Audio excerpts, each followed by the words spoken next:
Tormented by what he just heard on the tape, Detective Henshins knows he has to get out this hospital and speak with Dr. Swanson. Dr. Swanson can tell me exactly what happened to Victoria.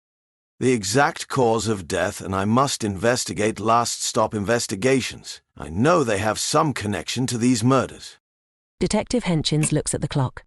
It's 7 p.m. Nurse Patty will be leaving soon. He lifts up the right side of the bed rail and uses his arms to push himself up into a sitting position. His legs dangled off the side of the bed, so he scooted his body close to the edge until the bottom of his feet felt the floor. He slowly stood up. He noticed he didn't feel any pain in his back or legs, just a slight ache in his neck and back of his head from the fall. His arm was still attached to the IV, so his movements were careful and limited. Fortunately, the IV was attached to an intravenous pole, equipped with wheels.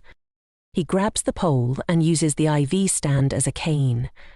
He walked around to the other side of the bed where the chicken soup was located and grabbed it off the table, then walked into the connected bathroom and dumped half of the soup into the toilet and flushed. Once he was sure there was no traces of the soup remaining inside the toilet, he walked back out of the bathroom and placed the soup back onto the table. The detective then walks back on the right side of the bed, sits on the edge with his feet planted firmly on the ground, grabs the remote and clicks the nurse button.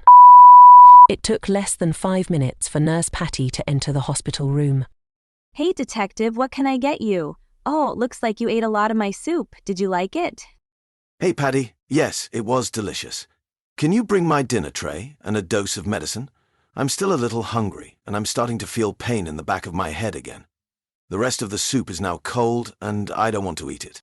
No problem, and of course, maybe you should lay back down. Do you need me to help you? No. I've been laying in that one spot for too long. I need to stretch my legs a bit. Nurse Patty smiles.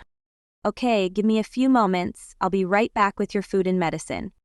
The nurse cheerfully grabs the tray containing the soup and leaves the hospital room. 15 minutes later, Nurse Patty re-enters the room, pushing a food cart in one hand and holding a syringe and vial of medicine in the other. Here you go, detective. She removes the table containing the gifts from the left side of the bed and replaces it with the food cart. She then walks to the opposite side, towards the IV. Gregory, on a scale of 1 to 10, how bad is your pain? Detective Henshins groans. Right now, Patty, it's about a 7 or 8. He lies. Oh my. I'll make sure you'll have enough pain medicine to get you through the night. Pain-free. She smiled. Then she pushed the syringe into the vial and delivered the contents into the IV. Detective Henshins felt an instant relief of pain in the back of his neck and head. Thank you, Nurse Patty. I really appreciate it. I hope my next nurse is as great as you. She will be. You're in great hands here at Great Mercy Hospital. Quick question, Patty. Yes, detective? Did you see who left the bouquet of flowers? No, I actually did not. They weren't here when I first arrived. You were unconscious, so I kept minimum watch on your room. I just know they were here when you paged me when you first woke up. Is something wrong? Before Detective Henshins could answer, a loud alarm started to echo inside the hall. Code blue! Code blue! 2 nurses ran past the detective's hospital room.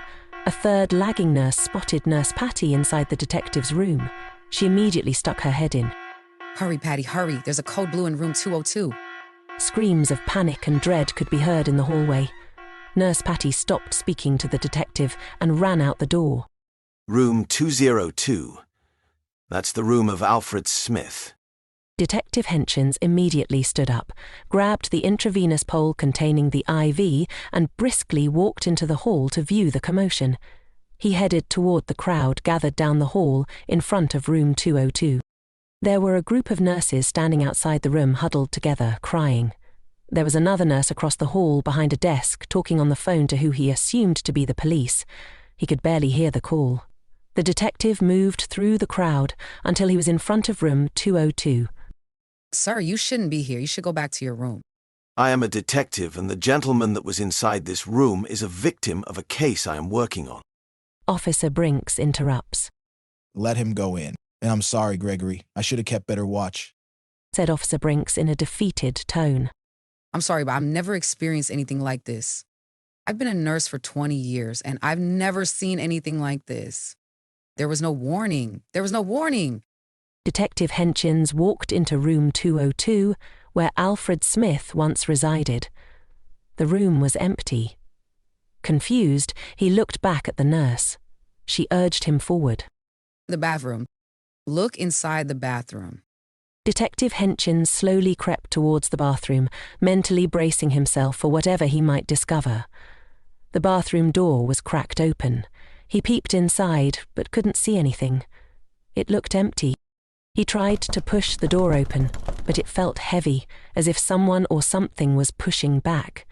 He was able to open the door wide enough to slide his body inside. He couldn't fit the intravenous pole containing the IV through the door, so he was limited in how far he could enter. Fortunately, he didn't need to go far because once inside he was saddened by his discovery. Damn, Alfred. Why? Behind the door, Detective Henchins discovers the cold body of Alfred Smith. Alfred had tied one end of his phone charger around the doorknob and the other end around his neck. There were no signs of foul play. He was gone. Death by suicide. Now, how am I going to tell this to your family, your children? Damn, Alfred. Detective Henchins moves to leave the bathroom, but upon second glance at Alfred's lifeless body, he notices he is clutching his phone tightly within his hand. The detective tries to retrieve the phone, but rigor mortis caused his body to stiffen. Removing the phone from his grasp was difficult. After a few tugs and wiggles, he was able to redeem the phone. Detective Henchins pressed the phone screen. It was unlocked and displayed a video. Curious, he pressed play. On the video stood Alfred inside the bathroom, wearing his hospital gown, patches still on his eyes. Vanessa, I know when you hear about what I've done, you will curse me, spit at me, and say awful things, and I would deserve it all. I have let you and our family down in more ways than one. I am sorry, but I refuse to come home handicapped. I can no longer provide for you or our family. I am ruined. My mistakes have made it hard for you, my children, and even my parents. I am sorry. My last declaration of love will be to unburden you and this family of myself. I have enough life insurance to insure you, our children, and my parents will live a very comfortable and happy life. I've done this for you. I love you. Believe it or not, I made mistakes and I must pay for them, but I refuse to allow you to pay for them for the rest of your life. This is not goodbye. We will see each other again on the other side. Remember, I love you, and kiss Zach and Marie for me. The video ends. I don't know if this was a noble or selfish gesture. It's not for me to judge. Rest in peace, Alfred. The detective places the recording back into Alfred's inert palm and slowly squeezes back through the door to leave the bathroom. He grabs the pole containing the IV and leaves room 202, heading back towards his hospital room. Detective Brinks and the nurses silently study his face as he passes.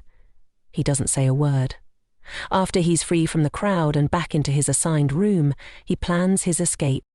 I will not allow this killer to escape. I will find the banana killer and bring him to justice for all of his victims' sake. Detective Henchins walks to the small dresser stationed next to the bathroom, opens it and views inside. His clothes, badge, and all of the items he entered the hospital with were neatly placed. He then snatches the IV from his arm and as quick as possible he gets dressed. While the nurses and staff were distracted by the events in room 202, Detective Henchins was able to escape the hospital. Thank you, Alfred.